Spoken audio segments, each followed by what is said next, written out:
Right, so the first state space search technique we are going to be looking at is backtracking. And to understand the blueprint of backtracking, so as you know by now, for every design technique we look at, we have something called a blueprint or something like the skeleton of that technique. So to understand the blueprint of this technique, it is necessary to know something about the yield keyword in Python. So if you are not familiar with it yet, I would recommend you to look up the keyword when you have time. So assuming you are familiar with the yield keyword, we will proceed now.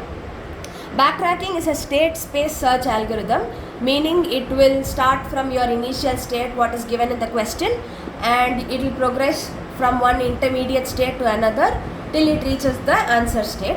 And it is used to identify all possible solutions to a problem. This is an important thing to note. I think almost all the other design techniques you will learn or you have learnt will help you find one valid solution, and that is considered sufficient there. But in backtracking, the whole idea is you want to find all possible solutions. So one thing is, obviously, this means backtracking is going to cost more in terms of time complexity, is going to be more expensive than any of your other algorithms. Secondly, whenever you notice a question which says find all possible ways to do something, you can be almost completely sure it is a backtracking question. So yeah, that's that. It's used to identify all possible solutions. So to come back to our Sudoku example, you have a 9x9 Sudoku grid and let's say a few numbers are filled in. It is not necessary that there is only one valid final solution to the Sudoku. There might be 2 or 3 different configurations or 2 or 3 different permutation combinations of how you assign numbers to the cells, such that all of them satisfy the conditions imposed by Sudoku. So a backtracking technique will help you find all those valid solutions. Next, it is used in what is called the constraint satisfaction problems. Now this is, so typically if you look at computational problems, you would have been taught there are 5 types: decision problem, search problem, function problem, counting problem, so on and so forth. So constraint satisfaction problem is not exactly a 6th type, but it is more like, it depends on how the question is framed. So in the next slide I'm going to explain what a CSP is, so you'll understand. But the point I want to make here is, it is not mutually exclusive from the other 5 types of problems. So if you take a problem and you say it's a decision problem, then it is definitely not going to be a search problem, because a decision problem is something where you have to say yes or no. Search problem, you have to look through something and find something. So the nature of the problems are different.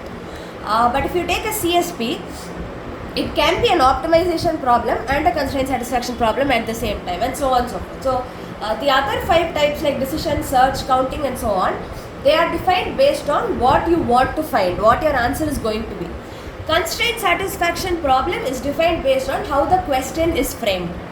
So this is one type of problem which may overlap with the others, which does overlap actually. So I will explain in detail about a CSP and we'll understand.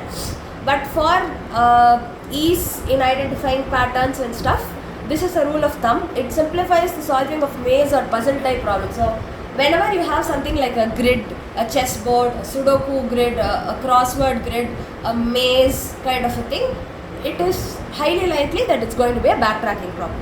So this is some context about what we're going to be learning.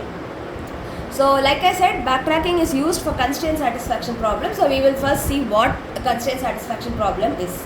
So the definition I've taken from Kandappan sir's slides.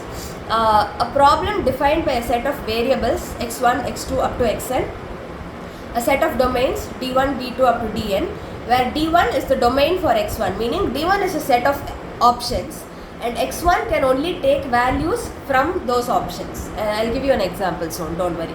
And a set of constraints which have to be satisfied. So you have to assign values to all variables to satisfy all constraints. So basically in a constraint satisfaction problem, we have variables, domains, constraints. So since we've been looking at the Sudoku example so far, we will proceed with that. You take a Sudoku 9x9 Sudoku problem, then you have 81 cells to fill. Of course, a few of them will be filled beforehand and given to you, but to keep it simple, overall there are 81 values from 1 of 1 up to 9 of 9.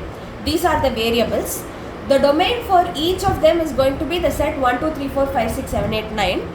And the constraints, as you know, are every row, every column and every 3 cross 3 subgrid should contain each number exactly once. So this is an example of what we mean by constraint satisfaction problem. So you have a bunch of variables. You have domains which represent the values which that variable can possibly take. So in this example, for all 81 variables, the domain is the same. It may be different in some examples. So each variable can have a different domain also. Now your objective is to assign one element from the domain to each variable such that all the constraints corresponding to that problem, that variable, are satisfied. That is what a constraint satisfaction problem is.